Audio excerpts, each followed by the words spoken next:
When you grow up surrounded by water, you learn its patterns. You learn the ebbs and flows of the current, when the tide goes in and out, even how to tell which direction you're facing based on the sun's reflection. I grew up on the water, in a small village on the shore of the Peconic Bay called Southold.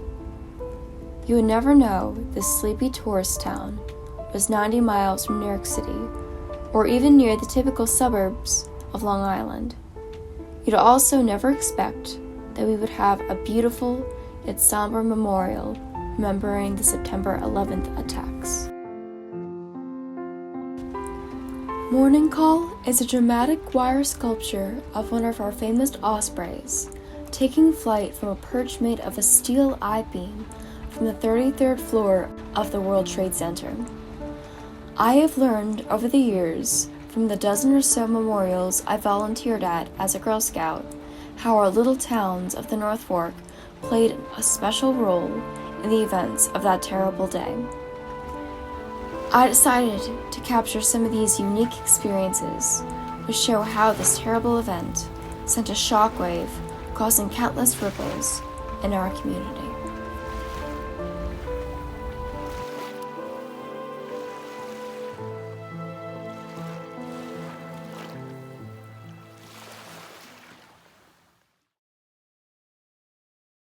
My name is Edward Sidor.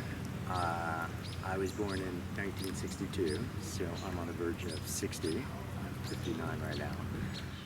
My name is Terrence Rush, and I'm 36 years old.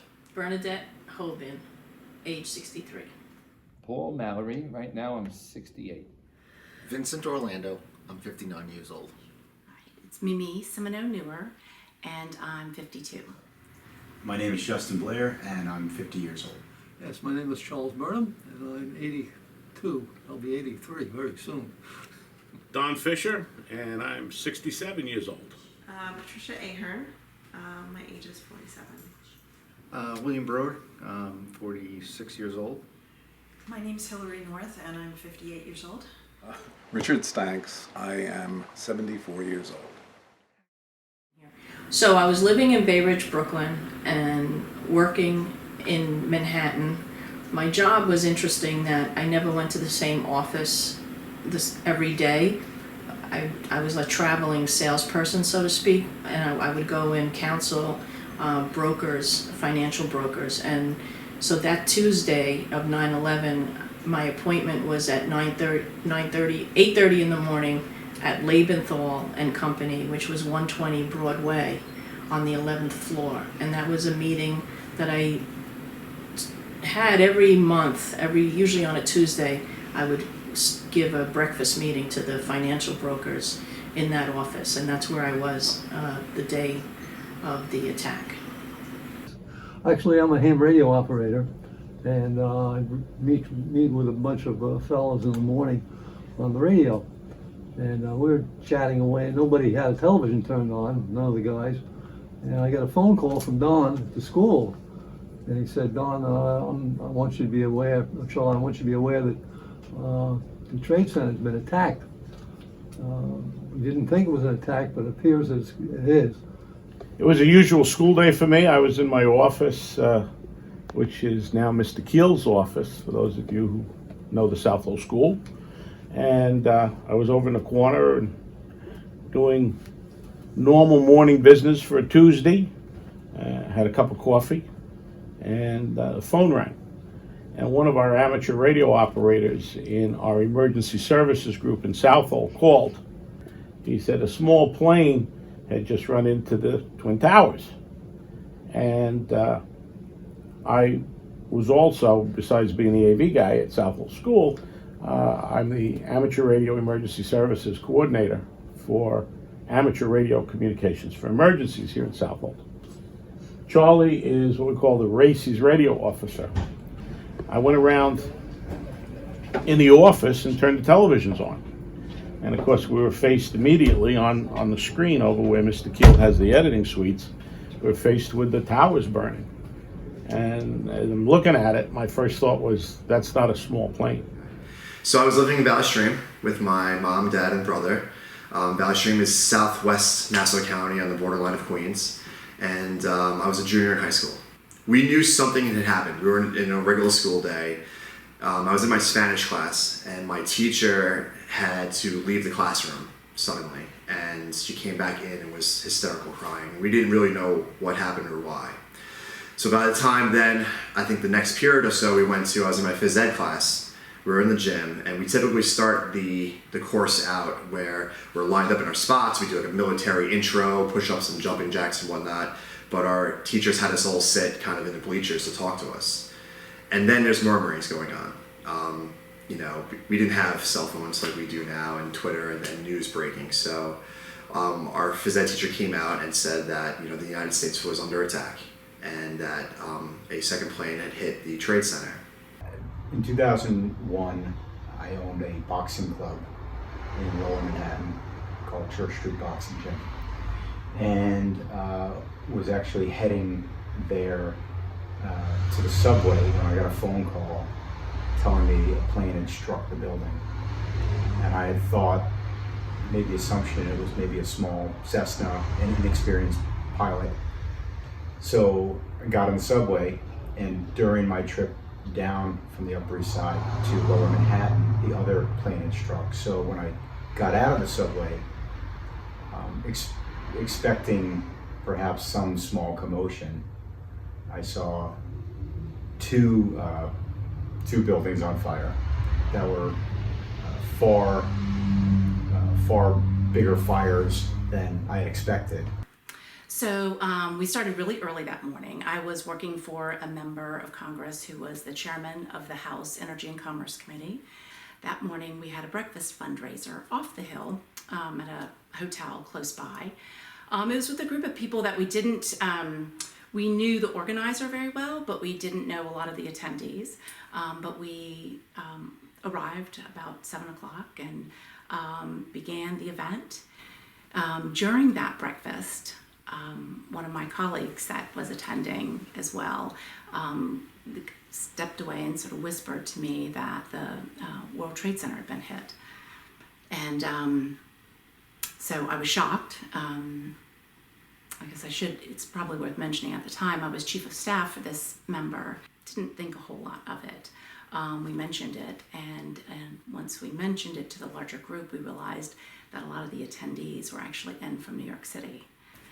And then a few minutes later, my colleague again came and whispered to me, said, the other World Trade Tower has been hit. And I didn't really know what to think.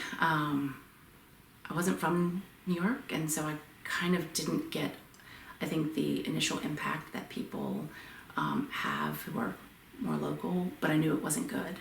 And it's sort of interesting in retrospect, the immediate reaction was to go back to the office at Capitol Hill. I think my sense was, I don't know what my boss's sense was, but would Congress be called on to do anything? This seemed like a bit of a national emergency. We realized the speculation, and then other events began to unfold. Not appear that there's any kind of an effort up there yet. Now remember, oh my God. Oh my God. That looks like a second plane. I did not see a plane go in. That just exploded. We just saw another plane coming in from the side. You did. That was out of yes, and that's the second explosion. You could see the plane come in just from the right-hand side of the screen.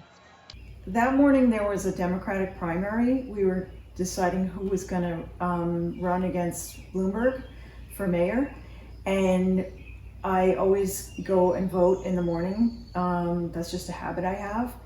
And that morning, the woman who was standing at the table where I needed to vote, she was getting kind of mixed up, and it took a long time. It took longer to vote than normal, and I was getting a little annoyed with her. But then I thought, don't say anything bad. Just, it's not going to kill you to get to work late. So we went to the subway after that, and a friend of ours was standing on the platform, and she was listening to a Walkman with the news on, and she said, something's happening at the World Trade Center. And the World Trade Center's complex had about 10 different buildings. So I just thought, well, you know, whatever's happening, it's probably happening in one of the other buildings. So I'll just go to work, just like normal. And so I was on the R train, and there was an announcement that the R train was not going to stop at Cortlandt Street, which is the World Trade Center stop. They said due to an incident at the World Trade Center, this train will not be stopping at Cortlandt Street. And saying that there's an incident on the subway, that could mean somebody's sick, that could mean somebody's having a baby, that could mean somebody's getting arrested, it could mean many things. So, you know, I really didn't know what was happening. So when I got out of the subway, I walked up the stairs to the street level, and there was all this paper flying through the air. The smoke was so thick. It was so incredibly dark and thick. And I just looked at it and I thought, people are dying. And I don't know what's happening, but people are dying. I knew that. And then I looked at the South Tower, which was where I worked, and there was a hole in the building. And there were flames coming out of the hole in the building. And I was trying to figure out, what floor is that? And I knew that it was to me it looked like it was about halfway down. And my office was on the 103rd floor. So I knew it was below where all my coworkers were. And I guess it was about 10 minutes to 9, the plane hit the building. It sounded like a large boiler blowing up. It wasn't as loud as I thought it would have been. But we left the conference room during a meeting, and I got out into the hallway, and the building started to shake, and there was flames coming down the side. I thought the building was going to go over, it was shaking that much. That building is meant to sway. I remember many times in the building, during a storm, the building would sway and people would actually get seasick. We had a meeting at 8:30 in the morning. There were 7 of us in the meeting. Conference rooms on the 71st floor are in the center of the building, or at least ours were. The plane hit approximately 10 minutes to 9. It was quite orderly. There was a lot of people. There was no craziness in the building. There was no going down the staircase. There were some people coming down from above that were injured. People were helping them down, probably up near the 90th floor, 89th floor. Somewhere around the Sky Lobby, which is the 44th floor, it's a transfer point for the elevators. We crossed over to another set of staircases. And I do remember going down that set of stairs, firemen were coming up, and they had their oxygen tanks on the back. They were carrying their hoses and their gear. And later I just said, these people never got out of the building. They were coming up as we were going down. It took us probably 45, 50 minutes to get out of the building. We didn't know what happened. It was orderly going down the staircase. We didn't even know Tower 2 was hit until after we got outside. We got out of the building, and at that point is the point that we found that Tower 2 was hit. And again, we had no idea what happened. We made a decision to head over to the East River on Wall Street. And I think it was about halfway down the street, Tower 2 fell. And that white cloud, I'm sure you've seen it on television, chased us all the way down to the East River. Never really got us, but it did follow us. We walked up Water Street attempting to go across the Brooklyn Bridge, but it was bedlam. I mean, there were thousands and thousands of people trying to cross that bridge. It was backed up. So we walked further north up to the Manhattan Bridge and near Chinatown. And we walked across that bridge and got halfway across, and that's when our building fell. Myself, I didn't directly know anybody, but as you start talking to people, you start realizing that, friends of friends, families. For us in the fire service of Suffolk County, two of our instructors taught at the fire academy, where we're also FDNY firefighters. So through other people, we all somehow drew some sort of connection to what was going on and what happened. Living in a small community, people's relatives, families, friends. Over time, we kind of drew those connections.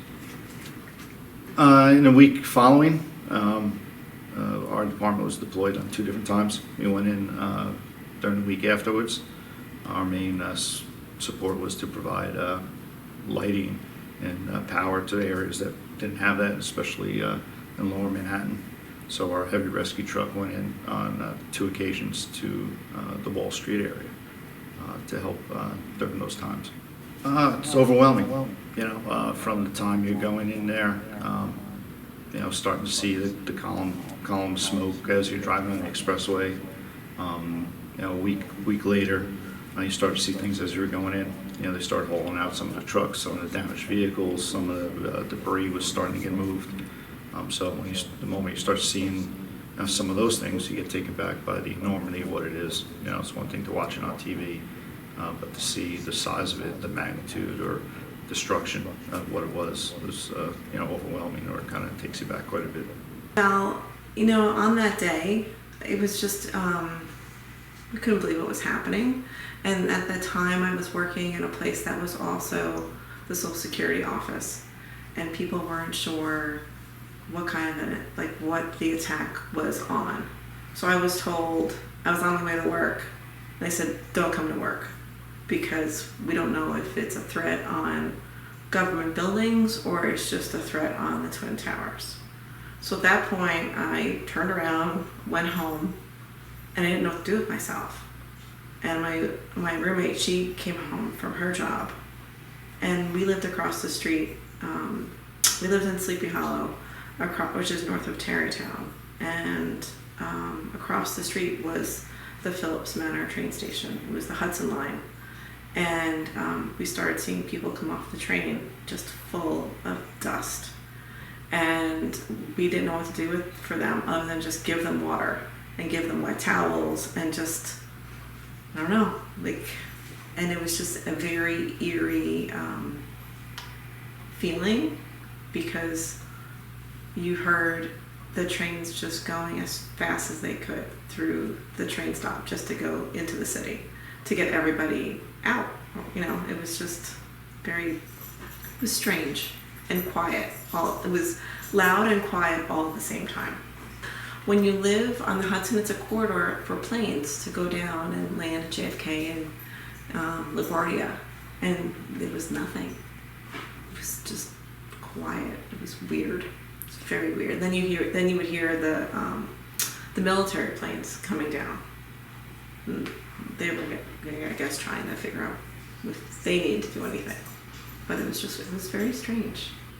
I can vividly remember my apartment that I lived in, where I was sitting, what I was doing, what I was eating, the noises, the smells. It all comes back. The next, and even the days after 9/11, how it was just people were just quiet and kinder to everybody. It was weird. It was weird, but. At the time, I was the captain of the Ladder 10, located at Liberty Street and Greenwich Street, corner of Liberty and Greenwich. I was there for 9 years already, and then I worked the night of the 10th, the Monday night, and I got relieved in the morning. Steve Harrell relieved me, and I went upstairs to go take a shower. There was this tremendous noise.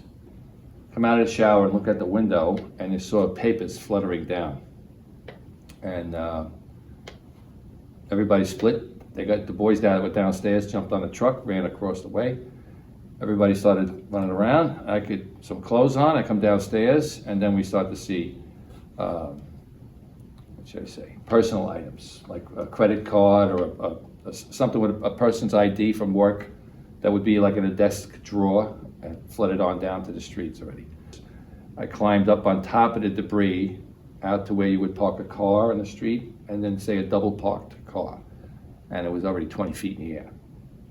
And that's what I call the light debris. It was the fascia board, the aluminum they used, and lighter stuff.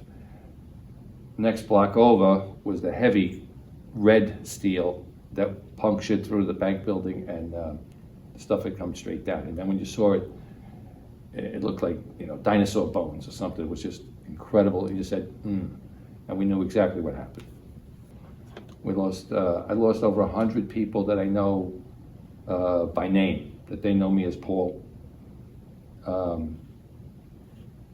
just in the fire department alone.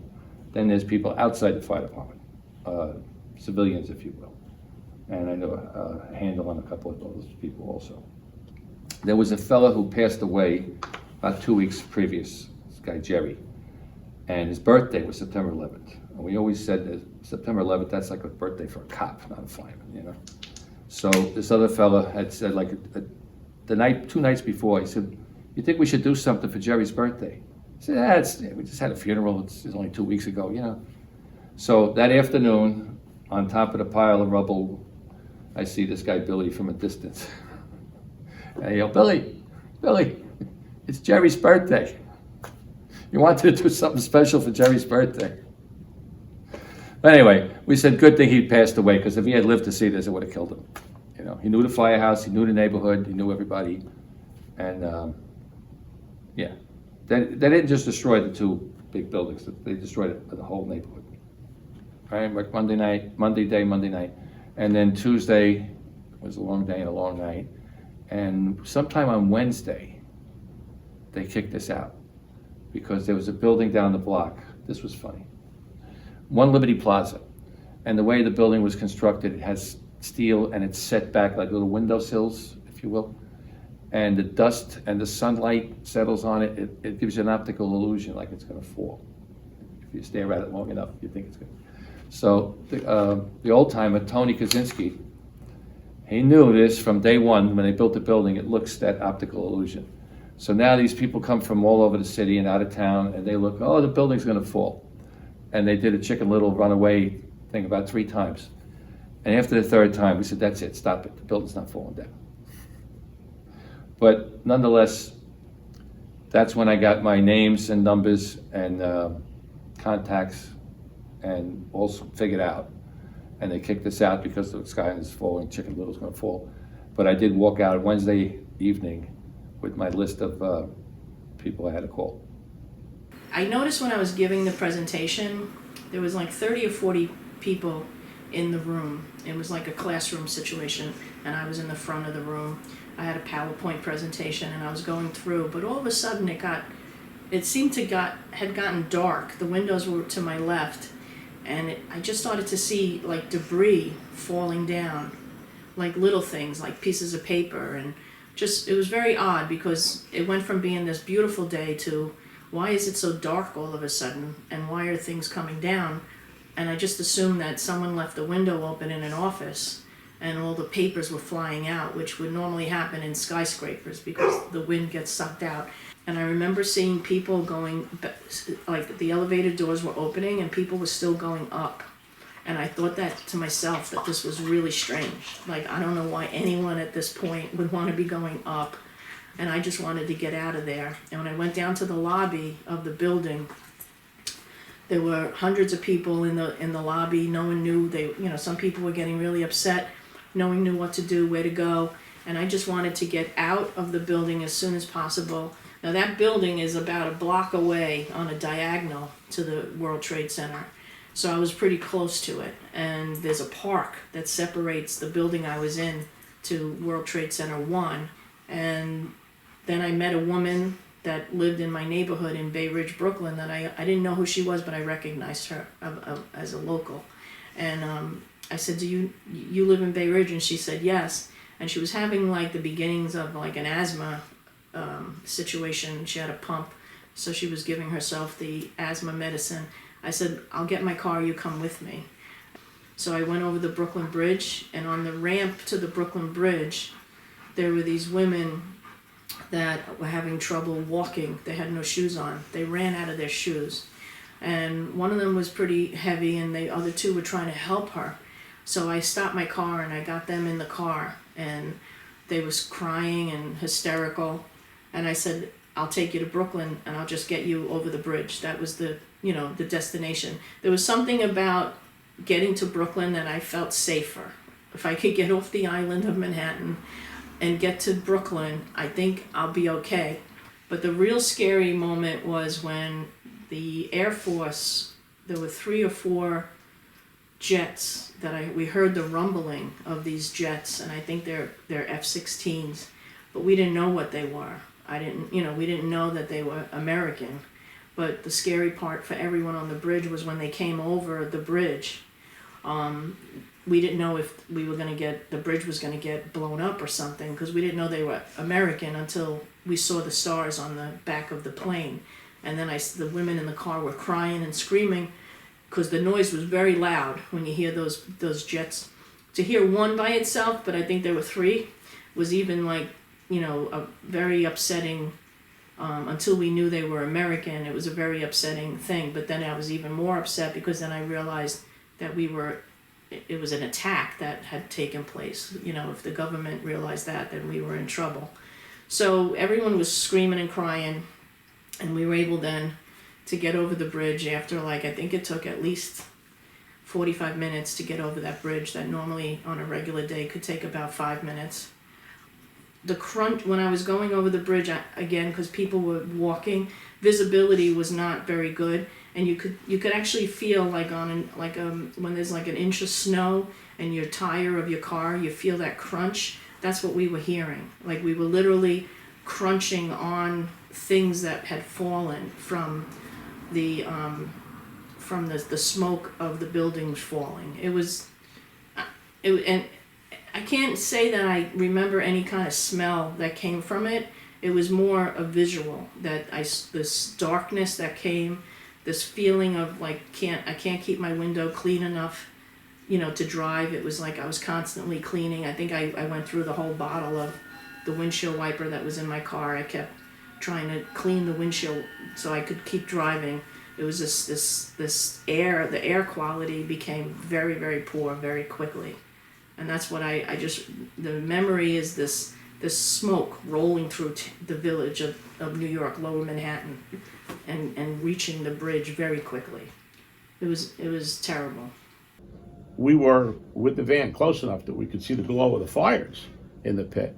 It wasn't until we had gone back in for our second tour to work the scene that I had the opportunity to actually be down by the pile, and that would have been on Friday and Saturday. We were back in there working, and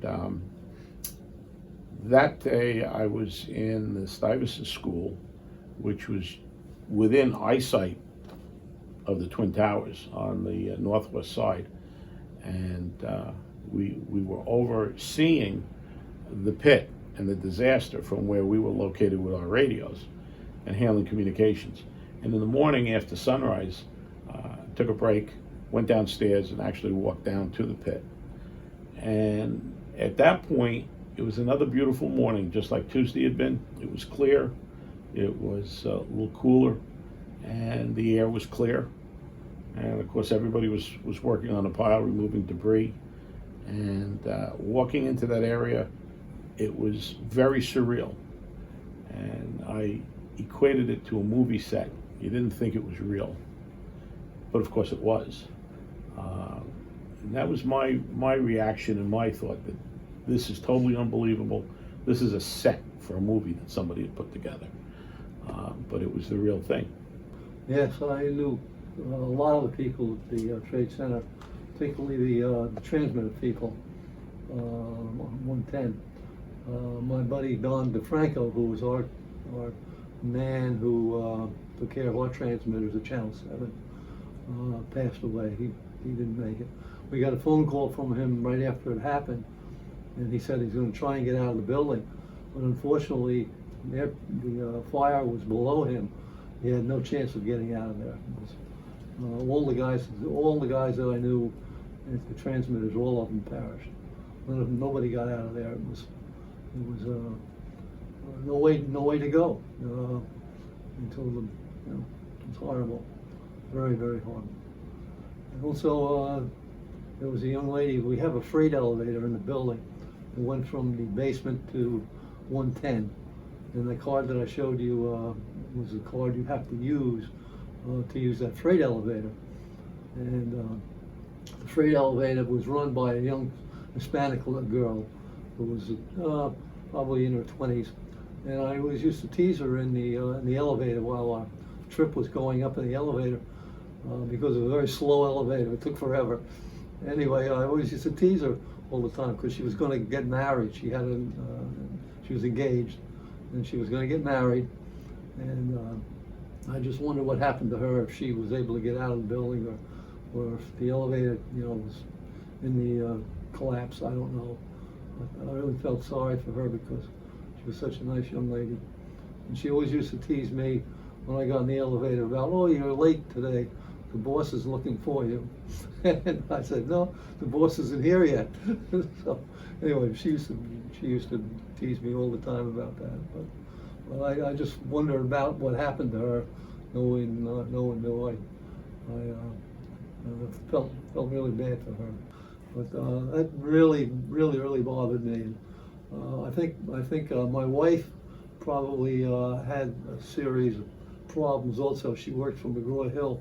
She was down at Two Penn Plaza, and her office was facing the towers.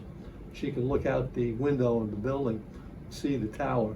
She saw the people jumping out of the building, and she, for a year, would wake up at night screaming and just completely out of it. It was very, very difficult for her, as it was for me. I just, to this day, I still think about it, and when I do, it really bothers me. It's something it happens to you. Your body reacts in different ways, I guess, and it's very hard to erase it. It's horrible memories, really bad. Anyway, my wife unfortunately passed away here a while back, but prior to that, she was having bad dreams and then thinking about it. And I kept telling her, you have to get your mind on other things. So I got her a dog, and that helped a lot. But it was horrible things we went through. To this day, like I say, I still have horrible feelings about it when it happened. I don't know, for me, I have all my life, since I was about 19 years old, been involved with emergency services as a firefighter, emergency medical technician, advanced EMT, police and fire dispatcher, and I taught EMTs for about 22 years. So I've always been in the middle of disasters and accidents and people who are experiencing the worst time of their life at that moment. And I had done that since 1972, 1973. So my personality and my focus has always been of action, to be proactive in an emergency and do something. And as I look back over the years of being involved, and specifically as you asked with 9/11, my mind and my body react to the emergency or the disaster that's before me. And that settles my mind, knowing that I've done everything that I could with my training and with my actions. And that carries on to today. I'm fully retired, but just at the July 4th parade 2 days ago, just a few feet from me, a gentleman fell off the curb, and he fell down and hit his head very badly. He was 84 years old. And his sister was calling, and I went right over, and it's everything that you've learned and everything that you've done and all the experiences come to the fore, and you act. And when it's over, as with that day, you call 911, you assess the patient, you find out that he's breathing, he's not so bad off, he was conscious. Doing all those little things, talking to the patient, and really there was nothing that we had to do for the patient other than not move him and keep the sun off of his face so that he was comfortable until the ambulance got there. Well, something, you know, that's an action, that's a movement. You're moving forward, you're covering his face, you're checking him, you're talking to the sister, realizing that everything's going to be okay, reassuring. Then the police officer gets there, the firemen get there with the ambulance, and everything comes out. And at the end, you review everything that you did, just as we did on 9/11. And that action and that activity has settled my mind.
It was 2 days after, so that's the 13th.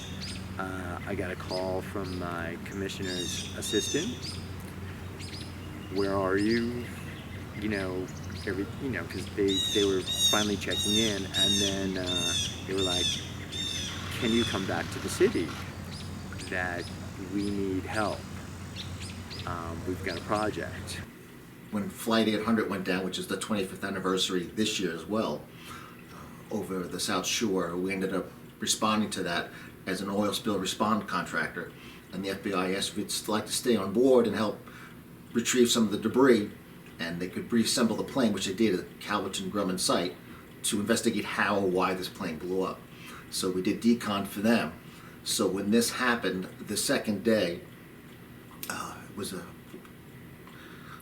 9/11 was on a Tuesday, because you don't forget this. Wednesday around 3 o'clock, the FBI called the owner of the company and said, you know, we'd like to have you guys come down and do the same thing you did for us for Flight 800.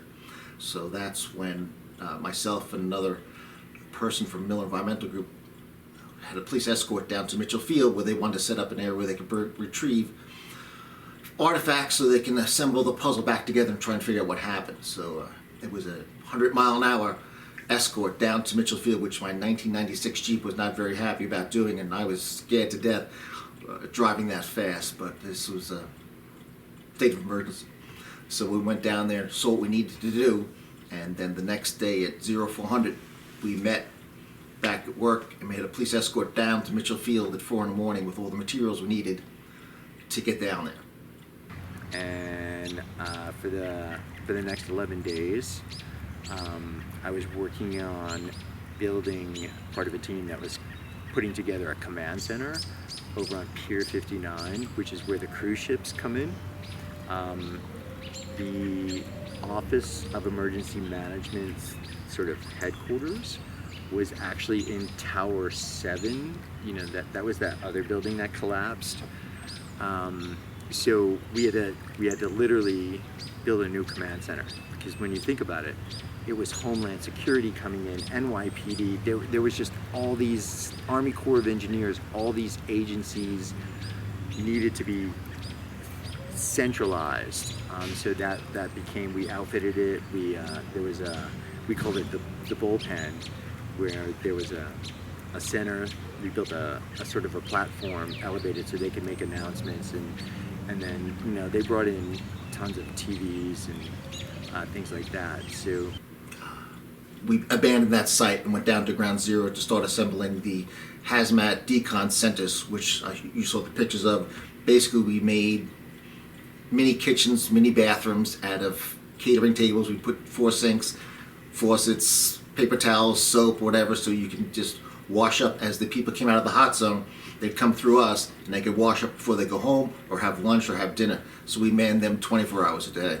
On day 11, they said, okay, we're sending you downtown, down to the site. And in my head I was like, okay, I'm finally gonna get to see it. And I remember his name, I believe, was Mike. And so he came out and we went onto the pile. That's what they called it. And I mean, it's disorienting. That moment to get out there, it's burning. It's still smoldering. The wind was blowing, the ash is flying around us. And you lost your the towers, the 2 points of reference, even though I was downtown for work all the time. Like, it seemed disorienting, and everything, all the buildings just seemed coated in gray. Like, there seemed to be no color left downtown. It was very strange and almost like a movie, like a Terminator movie. And he turned around and he held up a finger, and then he's like, you, look at me. And he's like, he held up his 4 steps forward. So I took 4 steps, and wham, my hair stood up. I had had a bacon, egg, and cheese sandwich for breakfast. I threw up my breakfast in my mask. It's coming. It was the intense smell of burning flesh that hit me like a wall. You don't forget those images. Like I had said prior to this, the American Express building was on the, I guess that's the west side of the World Trade Center, maybe about 100 foot up. There was an I-beam sticking out of it like a toothpick, but of course you saw the I-beams on the ground, how big they were, but when you looked up there it looks very small, so it was debris all over the place. And there were benches on the, along Century 21. And I probably sat there for 40 minutes, probably just in a daze. And then Mike came over and I was kind of sitting like this. He kind of knocked me on the shoulder with his hard hat. He's like, you ready to go? And he's like, you ready to finish? And I was like, okay. Put my hard hat on, glasses, and went back out to finish the tour of it. That was my first day there. It was something I will never forget. During that year, I saw things that my father is a police officer. He was actually a police officer here in Southwell Town. I'm sure I saw more in that year than in Southwell Town he saw in his 25 years of service out here. And I could, just for an example, I mean, there was one afternoon where they were loading the trucks, the dump trucks, up with debris to be hauled out after it's been sifted through, and then it was going to Staten Island for a second sift through. And I don't know if you know, when they're loading a truck, sometimes they overshoot the load and it comes, it's too much and it comes out the other side. And I happened to be walking past the truck when it overshot its load, and an arm, I'd say about that much, hit me in the back of the shoulder. I remember when it hit me, I turned around, and then that was the second time I threw up on site. It was, so that gives you a small dose of the year down there. Highly dedicated team, though. I will say that the 25 people I worked with, they were dedicated. I don't know if you've ever seen any footage of the last column. So we have on May 30th of that year was when they considered the cleanup sort of officially done, and there was a ceremony. At that ceremony, they asked me to be part of the honor guard. It was pretty incredible. So what they did is there was one column, it's called the last column, that was left on site through the entire cleanup. And then on May 30th, they cut the column and put it on a flatbed tractor trailer, draped it, of course, in a giant American flag, to signify that the building portion of it was cleaned up. And that column is in the 9/11 in our museum now. And I can remember when we came up out of the site, and the bridge was lined with first responders and people that worked there, and down the West Side Highway. And we came up out of the site and hit like street level. And I can remember that was the first time I cried about what had happened down there. It was really just a moment, sort of a moment of release, I guess, down there. It's something you don't forget or ever. It's our generation of Pearl Harbor, where my father fought in World War II. After Pearl Harbor, this was our little Pearl Harbor, our generation, at this devastation. You remember exactly where you were at the time it happened. And being down there,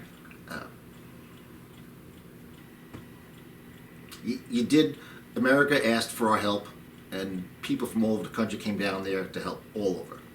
I met people from Kentucky. There was a mayor of Walker, Louisiana. He was making gumbo on the side of the street for anyone who needed gumbo. And it was the best gumbo in the world. It was that good. And I asked him, how did this happen? I mean, this was like a week later. He said they had a bake sale and a car wash, like 1-2 days, and they made enough money, and he had a trailer, and he came up with 3-4 people with a station wagon in his trailer. They just drove up there, popped up a tent, and he was making gumbo. And he said, we're going to stay as long as we can with the food we had. And people were donating money to him so he could buy more food to make more gumbo. Caterers from all over the country. The one I remember the most is Rice-A-Roni, came from California. So at the time, I was staying away from gluten. I wasn't feeling well, so I'd eat the rice, because I could have that, not infect it. And they had a regular, like a hot dog truck, but it was a Rice-A-Roni truck. And you go up there and say, you wanted whatever Rice-A-Roni, and you make it for it. So I was asking the woman, I said, how'd you come about this? And she said, well, we're from California, where we're stationed. And I said, does anyone want to volunteer to go down to Ground Zero to help out? And they said there was a line of people. And they hopped in their hot dog truck, which is a Rice-A-Roni truck, and he drove across country. And they served Rice-A-Roni round the clock. It was, people just did what their country needed. And like I said, there was I don't know if it was elementary school or grammar school, was commandeered because it was outside the contamination zone, but it wasn't in the hot zone. And that was where it was a supply outfit, where people donated shirts, shoes, socks, anything like that. And we were kind of nicknamed it Walmart. So we're going to go down to Walmart and pick up, socks or shoes or whatever you needed that you ran out of while you were staying at the hotel down there or wherever you were, or something got ruined from you. And that's when I showed you that cute little note that this young girl did. I ran out of socks. So there was a 12-pack, and I remember, I don't know why I can remember, but I was like, I only need 3, so I took 3 pair. But the note the young little girl wrote on there, I just felt I needed to take it to remind me this nice girl took the time to buy socks, send it down there. I don't know where she's from, but you have the note. It was just so cute and adorable, I had to take it to remind me of this nice girl donating socks while I had dry socks the next day. And like a number of first responders and construction workers and people who work down there, I got sick. I had a bout of cancer. It was a demanding pace. I mean, they were really pushing to get it constructed, and it was a very heated, as you can imagine, and emotionally charged environment, and we saw that all the way through to opening, which was on May 14th. They opened the museum. Spectacular opening. The Obamas were there, the Clintons were there, the Bushes were there. It was, from our board, we have Billy Crystal to Jon Stewart to Robert De Niro. They're all on our board. It's a crazy, I mean, down to even Dr. Ruth. President now of the museum, Joe Daniels is his name at that time, asked me to stay on and be part of the team that runs the facility. You know, in charge of the engineers and the custodial staff. And they asked me to stay on, and they made me the senior vice president for facilities. So I it's my responsibility to make that place look good every day for opening for our visitors. That's what we do. So. My wife started the 9/11 Memorial, which my father-in-law had it created, designed with the Osprey on it, and the I-beam is from Ground Zero. Since we worked down there, he was able to get a I-beam and hired the sculpture person to build it. And if you remember, you can look in one of the Suffolk Times, they showed it had flown in via helicopter put up there. So he donated our 9/11 Memorial for our town. As a matter of fact, Supervisor Russell last year, after my father-in-law passed away last year, said, thanks to Mr. Miller, we have a 9/11 Memorial. So yes, I've always been up there supporting my wife every year with that. Part of my job while I was down on site, I worked with a number of cultural institutions that I would say we were 2 months into it, came and they were like, look, you guys are cleaning this place up so fast. You need to think about what happens after. You can't just be taking all of this and just, taking it out to the Staten Island landfill. That we should be thinking about what's important to save, to tell the story to the next generation like you. And so I was working with a team down there that we would walk through the site and I would have a can of spray paint. And they would be like, wow, we want to save that twisted beam. Save. And it would go off to JFK to one of the hangars we were storing. So when you come to the museum, we have, mangled fire trucks and there's a lot of things there, and that's where we took it all to be saved, so that someday if there was going to be a museum, we would have things in there to tell the story. They have a museum, and my friend, who was still friends with Miller, called me and talked to me. They've been down there, and oh, you get in for free. You show them one of the badges you have. And I don't have a desire to go back there. Not yet, anyway. I've seen enough down there. I was down there for a long time. I don't have a need to go back to see it. I saw it, and I've heard the museum is a little rough. I sort of heard, and I don't know if I can go through it. Being down there, touching, feeling that smell, to go down there again. I don't know. I don't have a desire to go back. Not yet, anyway. My partner, who I went at the time that the towers fell, he passed away from cancer. And even though he wasn't down there, I still believe sometimes that it's my fault. Initially, I was coming home after working down there, I think for the first 2 months before it triggered in my head, with the dust. I'd be covered in that dust. And he was always doing the laundry because I was getting up and going to work the next day. So that always sat in the back of my head, that it was from the dust I brought home. So every year I take a moment, and I've got an amazing team that reports to me, my department, super group of individuals. And now and it even has expanded, so I will show up at site with about 4 dozen roses, all the same color every year. Sometimes it's yellow, sometimes it's white, never red, but usually, you know, a little splash of color there on a nice night. It's like a pilgrimage. We had probably 20,000 people last year. We opened to the public after the ceremony for the families. So it's usually around 3 or 4 o'clock, depending on how quickly we can turn it over. And we stay open till midnight. And even last year, it was impressive, like how many people came down for that night. So, yeah, it's kind of nice to, at the end, sit back and take it all in. Yeah. Okay.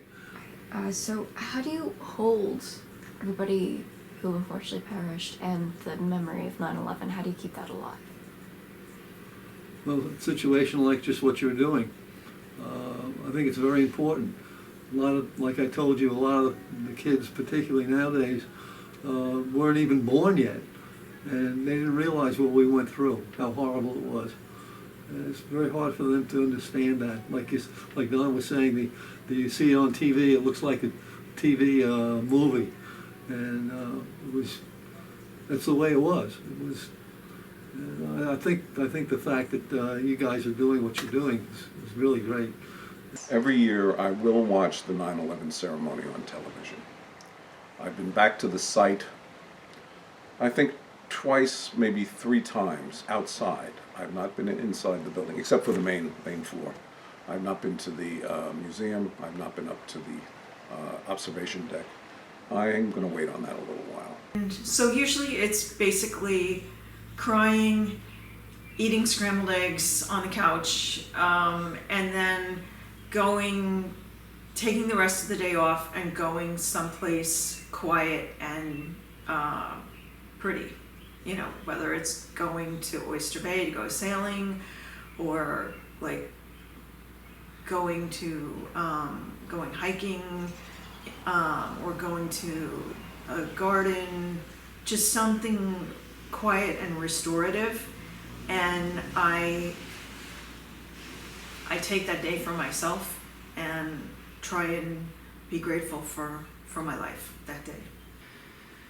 It is truly just completely engraved in my mind because of just how close it hit to home in terms of connections and my father and my friends, and it is something that comes up on a regular basis. You know, I did the Tunnel of Towers years and years ago, probably when I was about 22 or so about 14 years ago, and when you first go through, you see current firemen, police officers, Port Authority people holding each picture of the 343 firemen that passed and the police officers that passed, and that to me is like the most incredible thing.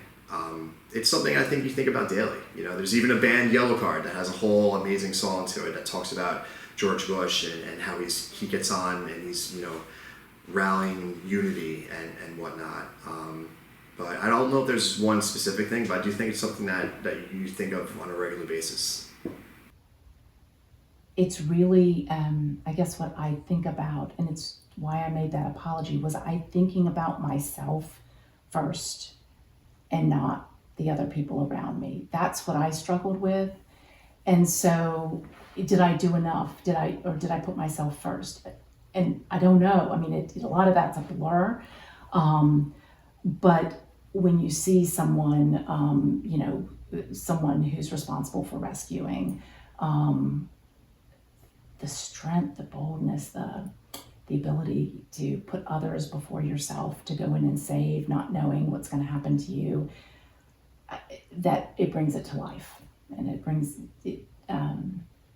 gives a better sense of the risk that they're taking, and that's pretty impactful. you know, there's a lot of other bad stuff going on, and there's stuff that could still be changed and fixed. I don't know, what are people doing? You know, do people go home and say, hey, how can I make the world a better place today? How can I stop something bad from happening tomorrow? I would much rather see younger people, not just younger people, I'd much rather see everybody focusing on the future, how to reduce suffering and create opportunity for people. I didn't know when that had happened, like when I was in it, different than my older sister who lived in California at the time.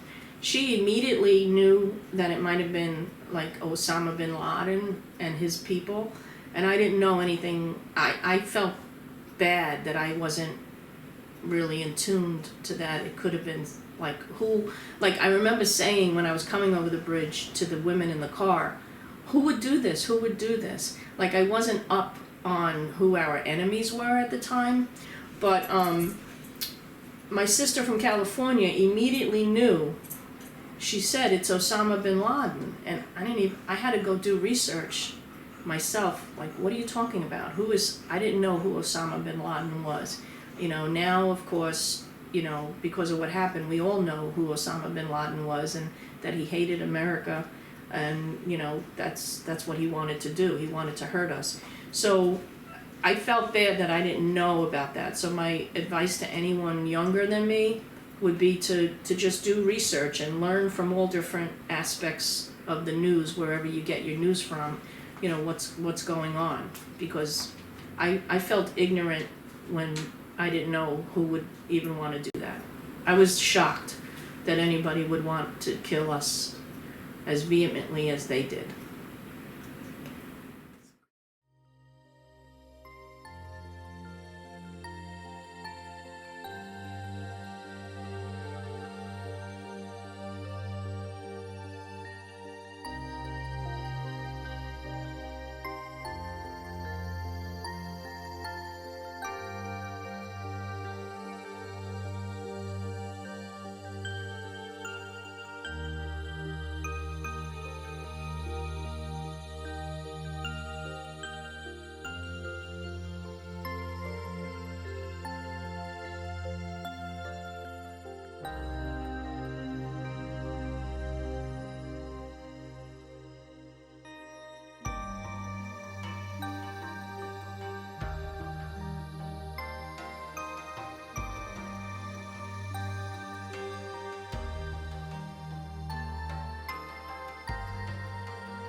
I wasn't born at the time of the 9/11 attacks, but this project has given me such an intimate perspective of what people experienced that day.